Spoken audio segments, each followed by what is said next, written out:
There are some people you never really lose. They do not disappear. They just drift into a quiet corner of your memory and stay there, like an old photograph tucked inside a book you have not opened in years. You stop talking about them. You stop saying their name out loud. And after a while, you even start to believe you have moved on. Until one night, for no obvious reason at all, they come back. Maybe it is the sound of rain against your window. Maybe it is an old song playing somewhere in the background. Maybe it is just one of those evenings when everything feels a little too quiet, and your heart suddenly remembers what your mind has been trying to forget. The girl in this story is a college freshman. She is still getting used to this new version of life. Dorm rooms, lecture halls, microwaved dinners, laundry that never seems to end. Late nights at a desk under cold white light, trying to keep up with readings, assignments, and the strange loneliness that comes with starting over. Nothing about her life looks unusual from the outside. She comes back to her room. She studies. She calls home on weekends. She laughs with new friends. She adjusts. She keeps going. And most days, she tells herself that she is fine, that she is growing up, that she has made peace with the past, that the feelings she carried all through high school have faded into something smaller now, something harmless. But some feelings do not really leave. They just get quiet. Back in high school, she liked a boy. Not in a dramatic, movie scene kind of way. Not in a way she could ever say out loud. It was softer than that. Quieter. The kind of feeling that lives in small things. The way she looked for him without meaning to when she walked into class. The way one message from him could change the mood of her entire day. The way she remembered tiny details about him, even when she pretended she did not. They were close. They texted all the time. Sometimes it was about homework. Sometimes it was just joking around, teasing each other, saying the kind of dumb things that only make sense between two people who talk every day. Their friends used to tease them too. Nothing serious, just the usual high school kind of teasing. But when you are secretly hoping for something more, even a joke can start to feel like possibility. What she remembers most, though, is senior year. Those long nights when everyone was stressed, exhausted, and trying to keep it together through finals, deadlines, and college applications. The world would go quiet. The house would be asleep. Her room would be lit only by a desk lamp and the glow of her phone. And then his name would show up on the screen. "You still awake? Did you get number 5? Wait, let me explain it. Do not freak out. You are going to be okay."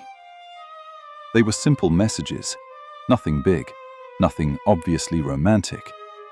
But sometimes at that age, care does not need to be grand to matter. Sometimes it is enough that someone thought of you at 11:47 p.m. Enough that someone noticed you were overwhelmed. Enough that someone stayed. So of course, she started to wonder. Maybe there was something there. Maybe the closeness she felt was real. Maybe she was not imagining it. But then one day, in the most ordinary way possible, he told her that he liked someone, and it was not her. That kind of heartbreak is strange. It is not loud. It does not always make you cry. Sometimes it just lands quietly, somewhere deep inside you, and leaves you sitting there with a truth you did not want, but cannot deny. He ended up dating that girl for a while. Not forever. It ended eventually. Life moved on, the way it always does. Graduation came. Summer passed. They left high school behind. She went to college. He went to college too. And for a while, she really thought that was the end of it. She stopped checking his profile, stopped rereading old texts, stopped asking herself what might have happened if things had been different. But lately, he has been on her mind again. Maybe it is because college has settled down enough for memory to get louder. Maybe it is because being surrounded by people does not always mean feeling connected. Maybe it is because there is a certain age when we start looking back at the people who once made us feel something pure, before life became so complicated.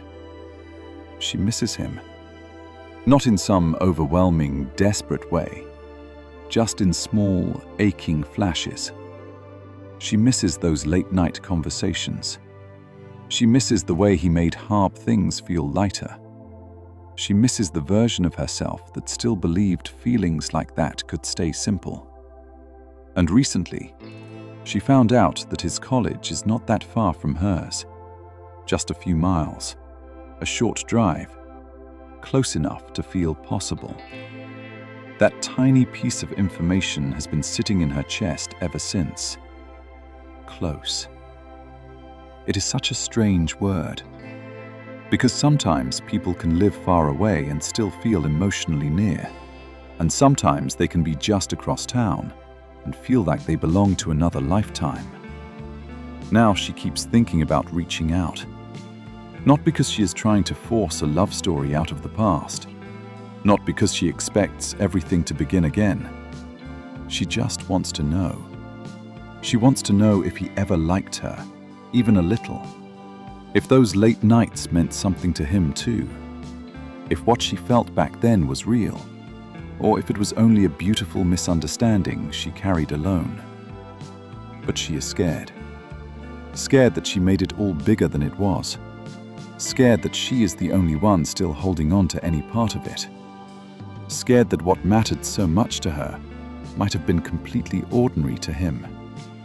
For a moment, she even thinks about doing something indirect, something safe.